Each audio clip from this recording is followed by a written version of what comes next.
بولان میں کوئٹہ سے پشاور جانے والی جعفر ایکسپریس پر دہشت گردوں کا بزدلانہ حملہ، مسافروں کو یرغمال بنا لیا، فورسز نے دہشت گردوں کا گھیراؤ کر لیا، آپریشن جاری، 4 دہشت گرد مارے جا چکے۔ سیکیورٹی ذرائع کے مطابق دہشت گردوں نے معصوم شہریوں کو ٹارگٹ کیا، دہشت گردوں نے ٹرین روک کر مسافروں کو ڈھال بنا رکھا ہے۔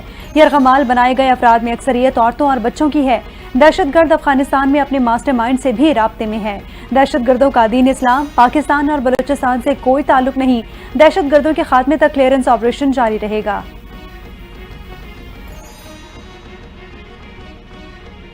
بلوچستان میں دہشت گردوں کا بزدلانہ حملہ، انڈین اور ملک دشمن سوشل میڈیا غیر معمولی طور پر متحرک۔ سیکیورٹی ذرائع کا کہنا ہے ہندوستانی میڈیا اور سوشل میڈیا پلیٹ فارم مسلمان مسلسل گمراہ کن اور فیک نیوز پھیلا رہے ہیں۔ پرانی ویڈیوز اور اے آئی سے تیار ویڈیوز کا سہارا لیا جا رہا ہے۔ دہشت گردوں سے جڑے اکاؤنٹس پاکستان مخالف زہر اگل رہے ہیں، غلط تجزیے دکھا کر لوگوں کو گمراہ کرنے میں مصروف ہیں۔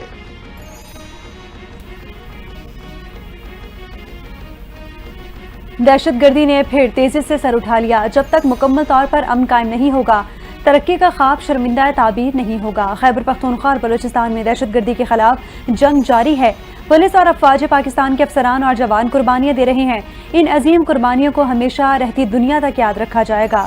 وزیر اعظم شہباز شریف کا وفاقی کابینہ کے اجلاس سے خطاب، کہا کہ معاشی پروگرام تیزی سے آگے بڑھ رہا ہے، اب ہمیں پاکستان کی ترقی اور خوشحالی کی طرف دوڑ لگانی ہے، ہماری ترجیح شرح نمو میں اضافہ کرنا ہے۔ آئی ایم ایف نے بجلی سستی کرنے کی حکومتی تجویز مان لی، بجلی کے بنیادی نرخوں میں 1 سے 2 روپے فی یونٹ کمی کا امکان۔ نیپرا اور وزارت توانائی کو نرخوں میں کمی کا اختیار مل گیا، آئندہ ماہ فیصلہ متوقع۔ ڈسکوز کی نشکاری میں تاخیر پر آئی ایم ایف کا اظہار تشویش، کہا ڈسکوز کی کارکردگی بہتر کیے بغیر پاور سیکٹر میں بہتری ممکن نہیں۔ آئی ایم ایف نے وزارت توانائی کا نیپرا ایکٹ میں ترمیم کا پلان مسترد کر دیا۔ پائیدار ترقی کے اہداف کے حصول کے لیے پرعزم ہے، ہماری توجہ معاشی استحکام، پیداواری صلاحیت بڑھانے پر ہے۔ وزیر خزانہ محمد اورنگزیب کی گفتگو، کہتے ہیں کہ ملکی معاشی طور پر مستحکم ہو رہا ہے، تجارتی خسارے میں نمایاں کمی آئی ہے۔ چینی کی مانیٹرنگ کے لیے ایف بی آر نے سسٹم شروع کر دیا، ایف بی آر نے شوگر ملز میں مانیٹرنگ کا نظام قائم کیا ہے۔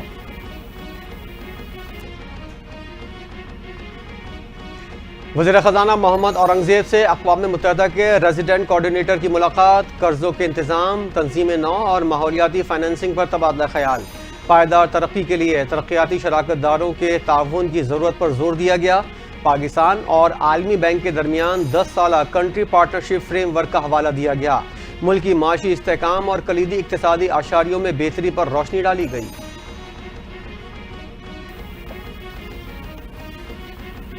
غیر ملک میں مقیم پاکستانی ترسیلات بھجوا رہے ہیں، تمام پاکستانی حکومت کی کارکردگی سے مطمئن ہے۔ وزیر اطلاعات عطا طارق کی گفتگو، کہا کہ تمام دوست ممالک پاکستان کے معاشی ترقی کے معترف ہیں۔ وزیر اعظم نے وزراء کی نگرانی میں مہنگائی کنٹرول کرنے کے لیے ٹیم بنائی ہے۔ وزراء ہر علاقے میں جا کر مہنگائی کی روک تھام کے لیے اقدامات کریں گے۔ ملک کی تعمیر و ترقی کا سفر جاری رہے گا۔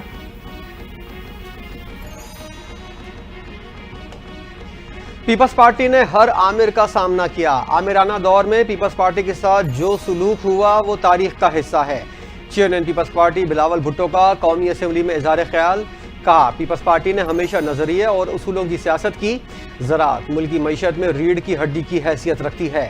نواب یوسف تالپور اصولی اور نظریاتی سیاست کرتے تھے۔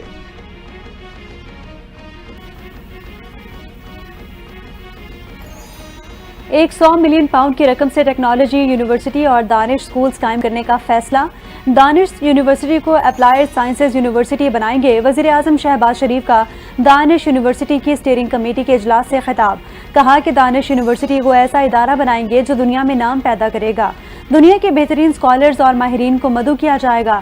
ادارہ نوجوان نسل کے مستقبل کو سنوارنے کے لیے اہم سنگ میز ثابت ہوگا۔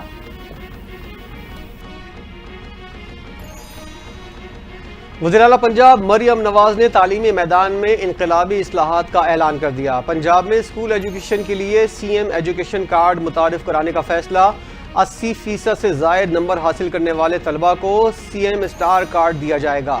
وزیر اعلیٰ مریم نواز نے کہا پنجاب میں معیار تعلیم کی بہتری ہمارا اولین ہدف ہے، سرکاری اسکولوں کا معیار نجی اسکولوں کے برابر لانا میرا ویژن ہے، پڑھائیں نہ پڑھائیں تنخواہ مل جاتی ہے کا کلچر تبدیل کرنا ہوگا۔ قصور کی عوام سے کیے گئے وعدے پورے کریں گے، نواز شریف یونیورسٹی بنانے کا وعدہ کر کے گئے تھے، 10 ارب کی خطی رقم سے یونیورسٹی کا PC1 بن چکا ہے۔ اسپیکر پنجاب اسمبلی ملک احمد خان کا قصور میں عوامی جلسے سے خطاب، کہا کہ نون لیگ عوام کی خدمت کے لیے دن رات کوشاں ہے، نون لیگ کی قیادت نے کارکنان کی بہترین تربیت کی ہے، عوام سے کیے گئے وعدے ہمیشہ پورے کیے۔ صدر مملکت نے اپنی تقریر سے نئے پارلیمانی سال کا آغاز کیا، تقریر میں امن اور استحکام سمیت تمام معاملات پر بات کی۔ صدر نے کہا جمہوریت کا حسن پارلیمنٹ کا درست استعمال ہے، پیپلز پارٹی کے رہنما شازیہ مری کی میڈیا سے گفتگو، کہا نوجوانوں کو روزگار کی فراہمی ضروری ہے، BISP کے تحت مستحق خاندانوں کی مدد کی جا رہی ہے۔ صدر نے زراعت اور IT سیکٹر کی گروتھ کی بھی بات کی۔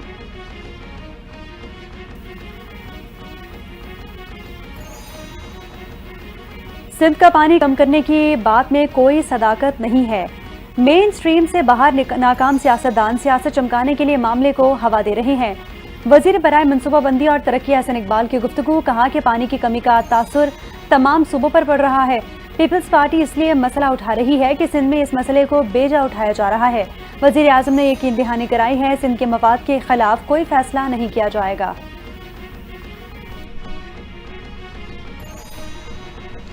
پنجاب حکومت نے کرپشن کے تمام ریکارڈز توڑ دیے، پنجاب میں کوئی بھی منصوبہ کرپشن سے پاک نہیں، مشیر اطلاعات پختونخوا بیرسٹر سیف کا بیان، کہا ریڑھی منصوبے میں قومی خزانے کو 5 کروڑ روپے نقصان پہنچانے کی اطلاعات، پنجاب میں ماڈل ریڑھی منصوبے کے ٹھیکے من پسند افراد کو نوازنے کی بھی اطلاعات ہیں، قومی خزانے کو دونوں ہاتھوں سے لوٹا جا رہا ہے۔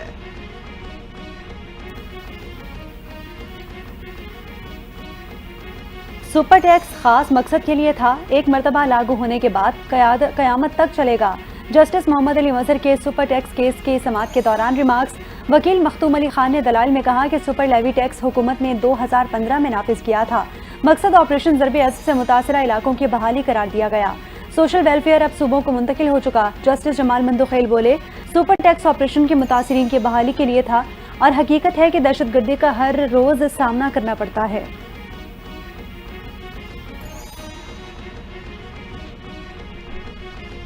قائم مقام چیف جسٹس سرفراز ڈوگر کا اسلام آباد ہائی کورٹ کے مختلف شعبوں کا دورہ، ریسیپشن پر سائلین کو فراہم کی جانے والی سہولیات سے متعلق دریافت کیا۔ سرفراز ڈوگر نے بائیو میٹرک پر انچ اور دائری برانچ کا بھی دورہ کیا، برانچوں کے فرائض اور طریقہ کار اور مسائل سے متعلق معلومات حاصل کیں۔ سرپرائز دورے کے بعد قائم مقام چیف جسٹس اپنے چیمبر میں روانہ۔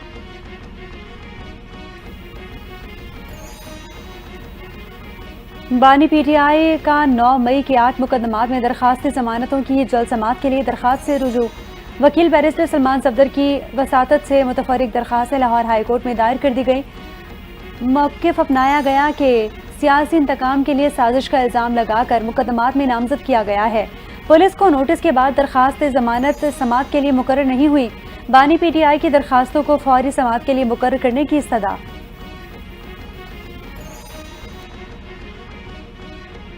راولپنڈی کی اڈیالہ جیل کے باہر بانی PTI کی بہن علیمہ خان کی نعیم پنجھوتا اور PTI وکلا کے ساتھ تلخ کلامی، اڈیالہ جیل کے گیٹ پر وکلا سے سخت جملوں کا تبادلہ، علیمہ خان نے PTI کے وکلا پر شدید برہمی کا اظہار کرتے ہوئے انہیں چارج شیٹ کر دیا، کہتی ہیں بانی PTI سے صرف وہی لوگ ملاقات کریں گے جنہیں کوئی باقاعدہ ذمہ داری سونپی گئی ہو، کیا ڈرامہ لگا رکھا ہے، ہر شخص صرف ملاقات کے لیے جیل آ جاتا ہے، علیمہ خان نے وکلا کو جھاڑ پلا دی۔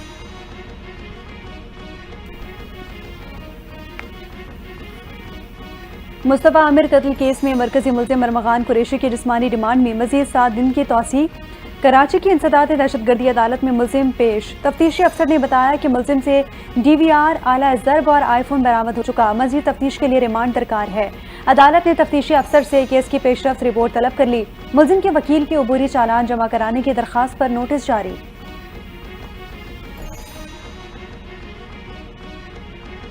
ارمغان نے مصطفیٰ کے قتل کے بعد والد کو آگاہ کیا، کراچی میں دوست کے ہاتھوں قتل ہونے والے مصطفیٰ قتل کیس کے ریمانڈ رپورٹ میں انکشاف، قتل کے بعد ملزم کے والد نے روپوش ہونے کا مشورہ دیا، کہا بعد میں سافٹ ویئر ہاؤس کا کاروبار شہر سے باہر منتقل کر لیں گے۔ ملزم باپ کے مشورے پر شیراز کے ساتھ لاہور، اسلام آباد اور اسکردو میں روپوش رہا۔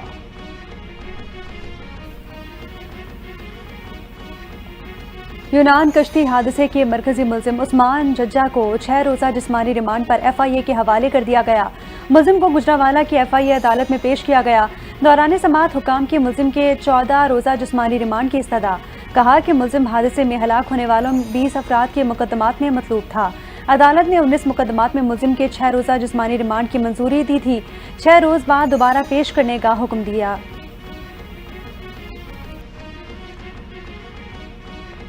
جناح انٹرنیشنل ایئرپورٹ کے قریب غیر ملکیوں پر حملے کے کیس میں پولیس نے چالان جمع کروا دیا۔ انسداد دہشت گردی کی عدالت میں چینی باشندوں پر خودکش حملے کے کیس کی سماعت۔ پولیس چالان میں کہا گیا ہے کہ ملزمان بشیر، عبدالرحمان عرف رحمہ گل اور سراج عرف دانش مشفرور ہیں۔ کیس میں 2 ملزمان گرفتار ہوئے ہیں۔ حملہ آوروں کو مبینہ طور پر کسی غیر ملکی ملک دشمن خفیہ ایجنسی کی مدد حاصل تھی۔ دھماکے کا مقصد پاکستان اور چین کے تعلقات کو متاثر کرنا تھا۔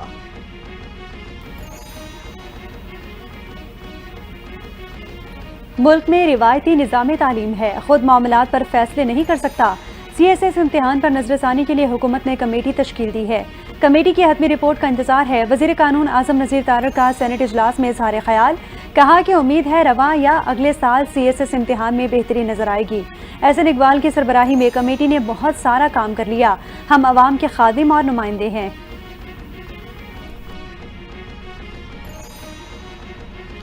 ملک میں چینی کی قیمت آؤٹ آف کنٹرول۔ مختلف شہروں میں فی کلو چینی کی قیمت 170 سے 180 روپے فی کلو تک پہنچ گئی۔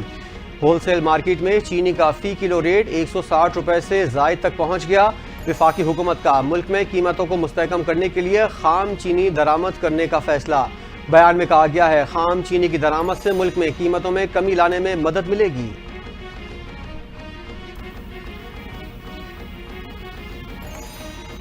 عالمی منڈی میں خام تیل کی قیمتوں میں کمی، آئندہ 15 روز کے لیے پیٹرولیم مصنوعات کی قیمتوں میں بڑی کمی کا امکان۔ پیٹرول کی قیمت میں 13 روپے فی لیٹر اور ڈیزل کی قیمت میں 10 روپے فی لیٹر کمی کا امکان ظاہر کیا جا رہا ہے۔ پیٹرولیم مصنوعات کی قیمتوں کا حتمی اعلان 15 مارچ کو کیا جائے گا۔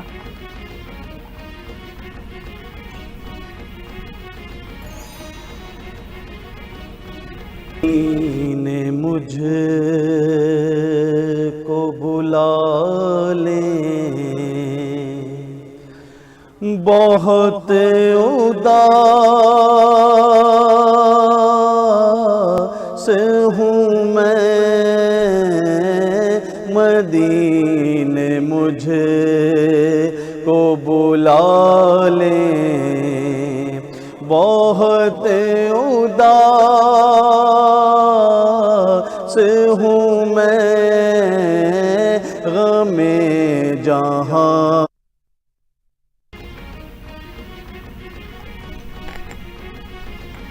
سکون رمضان افطار ٹرانسمیشن کی مقبولیت میں اضافہ۔ این ٹی این نیوز کی سکون رمضان افطار ٹرانسمیشن کی رونقیں جاری۔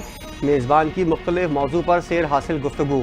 مذہبی اسکالر مولانا ناصر علی شاہ تاجی نے ام المومنین حضرت ختیجہ رضی اللہ تعالی عنہا پر ایمان افروز گفتگو سے دلوں کو گرمایا۔ تلاوت کلام پاک کا شرف قاری رمضان قمر مہروی نے حاصل کیا۔ نعت خواں کاشف شکیل اور عمران آوان نے خوبصورت کلام سے دلوں کو منور کیا۔ سکون رمضان ٹرانسمیشن کا یہ سفر چاند رات تک جاری رہے گا۔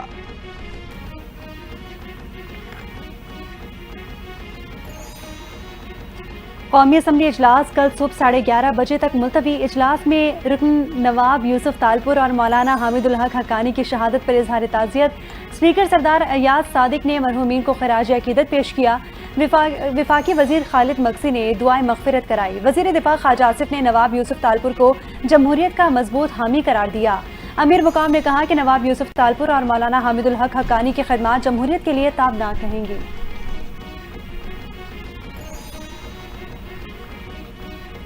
پی ٹی آئی اور جے یو آئی میں جلد مشترکہ لاہے عمل پر اتفاق۔ دونوں پارٹی رہنماؤں کے درمیان اہم اجلاس کا مشترکہ اعلامیہ جاری۔ بانی پی ٹی آئی اور مولانا فضل الرحمان سے مشاورت کے بعد رواں ماہ حتمی اعلان کیا جائے گا۔ اجلاس میں مستقبل میں باہمی تعاون اور مشترکہ لاہے عمل پر غور کیا گیا۔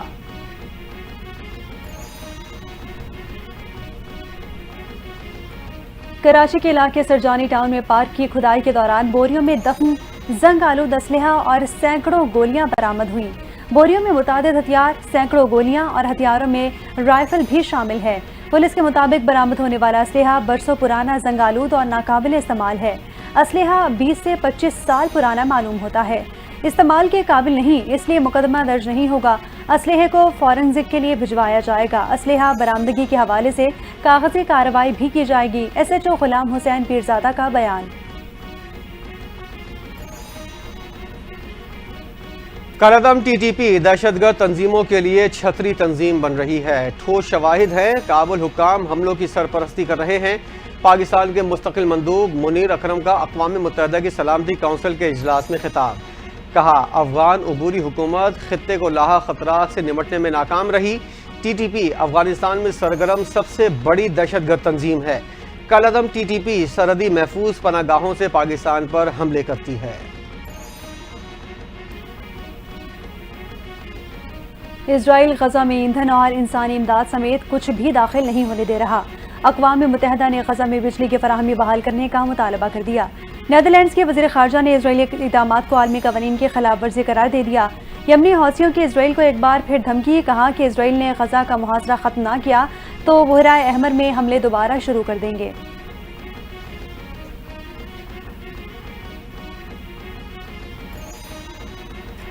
یوکرین کے صدر کی وفد کے ہمراہ ریاض عامہ سعودی ولی عہد محمد بن سلمان نے استقبال کیا۔ محمد بن سلمان اور یوکرینی صدر زیلنسکی کی ملاقات۔ ولی عہد نے یوکرین روس جنگ کے حل اور امن کے قیام کے لیے عالمی کوششوں کی بھرپور حمایت کا اعادہ کیا۔ صدر زیلنسکی نے سعودی عرب کی کوششوں کا شکریہ ادا کیا۔ مشرق وسطیٰ اور دنیا میں سعودی عرب کے اہم کردار کو بھی سراہا۔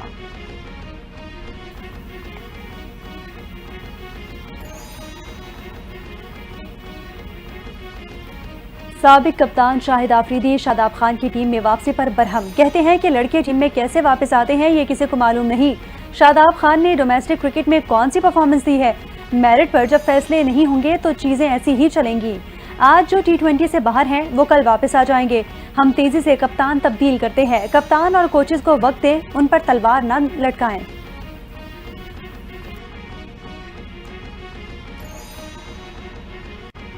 قومی ٹیم کی نیوزی لینڈ روانگی کی تیاریاں حتمی مراحل میں داخل ہو گئیں۔ T20 اسکواڈ کا تربیتی کیمپ لاہور میں اختتام پذیر۔ کیمپ کے چوتھے اور آخری روز کھلاڑیوں کی بھرپور پریکٹس۔ میچ سے قبل کھلاڑیوں نے وارم اپ سیشن میں حصہ لیا۔ قومی ٹیم کل کیویز کے دیس جانے کے لیے پرواز بھرے گی۔ پاکستان اور نیوزی لینڈ کے درمیان سیریز کا آغاز 16 مارچ سے ہوگا۔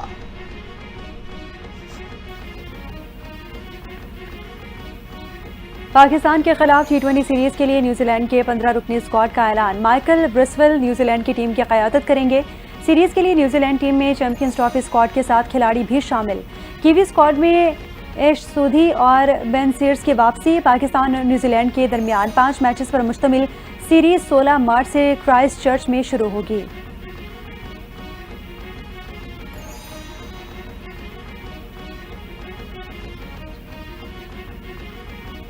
سابق کرکٹر محمد یوسف بیٹی کی علالت کی وجہ سے دورہ نیوزی لینڈ سے دستبردار ہو گئے۔ اپنے فیصلے سے PCB کو آگاہ کر دیا۔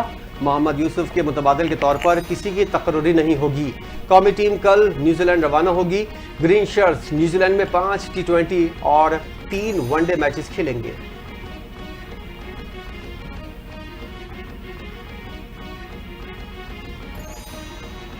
اسلام آباد سمیت مختلف شہروں میں مزید بارشوں اور برفباری کا امکان۔ جڑواں شہروں میں تیز ہواؤں اور گرج چمک کے ساتھ بادل برسیں گے۔ خیبر پختونخوا، پنجاب اور بلوچستان میں بھی ابر رحمت برسنے کو تیار۔ محکمہ موسمیات کے مطابق بارشوں کا سلسلہ 16 مارچ تک جاری رہے گا۔ گلگت بلتستان اور آزاد کشمیر میں بارش اور برفباری جاری۔ وادی نیلم شیخ ویلا میں لینڈ سلائیڈنگ سے شاہراہ نیلم بند۔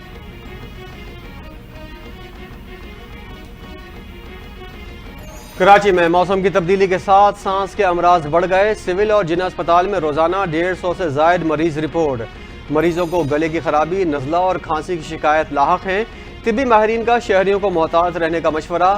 رمضان المبارک میں ٹھنڈی اور غیر معیاری مشروبات سے پرہیز کرنے کی ہدایت کر دی۔